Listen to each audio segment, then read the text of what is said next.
So we've been talking about the Pokemon game that's coming out, we assume, sometime next year, because we assume either Pokemon or, in this case, Metroid need to make it out next year to have their big game to focus on for the holidays, alongside their big E3 build-up that they do, where they did the whole thing with Mario Odyssey, where they dressed up a whole section to look like Mario and this big celebration.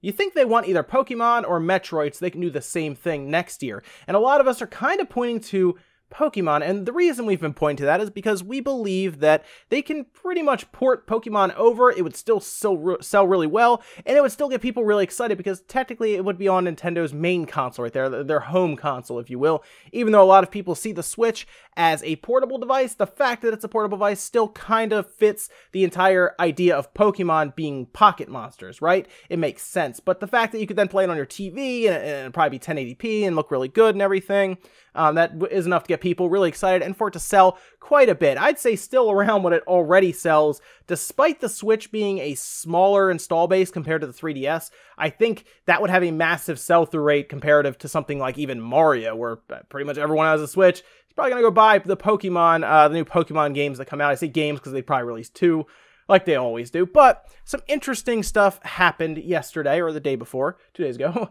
on the Easy Allies podcast. So if you don't know who Easy Allies are, they're actually pretty cool. Their YouTube channel is really neat. They actually ran game trailers to a degree from what I remember. They were at least there. They were there and they did some really cool stuff there. They did Pop Fiction. That was probably my favorite show on game trailers. I was really sad when all that went away.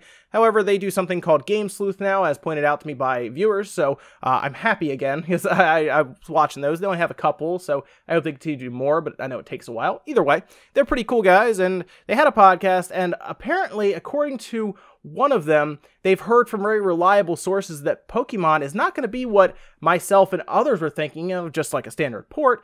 It's going to be something more disruptive, something that kind of goes against the grain or opens up the bag of ideas, much like they did with Zelda Breath of the Wild, where they massive departure from what Zelda usually is into this large open world, do anything you want, almost Skyrim-like game. I say Skyrim because, well, it's out again and everyone's playing it and it's kind of in the news, but something along that line, something so different. And they don't really say like Breath of the Wild, like they're not pointing out to be this massive open world Pokemon game, although I think that's a good theory. But this is the direct quote from there. He said, "Game Freak was very nervous about doing any kind of radical departure for Pokemon.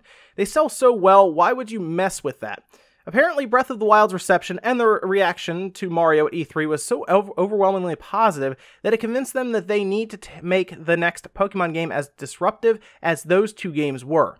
That it's going to be as big of an innovation as those two games were. So now it's pretty much anyone's guess. What could they do to take Pokemon and make it different to the point where it is so different that it almost is jarring to people, right? Kind of like how Mario Odyssey, you can take over enemies, something that we've never really seen before, and it was so amazing. They built so many puzzles around it, and the game overall was great because they decided to take a chance and do something so different. Zelda Breath of the Wild, they do this massive open world style game, something you can go and do whatever you want, pretty much whenever you want, and you can technically tackle the dungeons in any order you want. You find shrines, tackle them in any order you want. And now here's Pokemon. And a lot of people are trying to figure out what would they do, because according to them, they were going to just go ahead business as usual. Why not? You sell 14, 15 million copies every time you put a Pokemon game out. Why would you mess with that? Well, I could see them maybe feeling slightly, creatively stifled, I guess, where they feel like it's almost boring to a degree. Sure, it makes money and everything. That's great. But what if there's a way to make more money by doing something so utterly crazy and different, and people love the idea, that you can then kind of break the feeling of I guess, repetitiveness at this point that some fans have seen. There are some that have kind of fallen out of it because it was getting to the so formulaic. But what if they did something, say, like change the battle system? That was one of the things they named here. What if they changed the battle system to be different? Maybe it's not like your standard RPG style. Maybe it's an action RPG style. I'm not sure. What if they took the entire world and took advantage of something that the Switch can do much better than the 3DS? What if they made it similar to like a Monster Hunter, almost like an MMO? What if they took Pokemon and made single player and multiplayer aspects kind of blur together online? You can play it single player if you want, but if you're online, all of a sudden people will start to show up in your game, and you can go on adventures with your friends and other people in Pokemon in real time. Would that be something that would be super disruptive? Maybe they scrap the whole gym system completely. Maybe they don't even do gyms. Maybe it's just a straight up adventure that you go on, and there's some other end goal. I don't know. This is where it gets really interesting, and this is where I want to hear your guys' opinions on this rumor that is floating around out there. Do you think it's just going to be straight up? You know, it's going to be Pokemon Stars, although they say somebody saw Pokemon Stars as a demo running. There's a chance that they were just seeing how things would run and what they could do.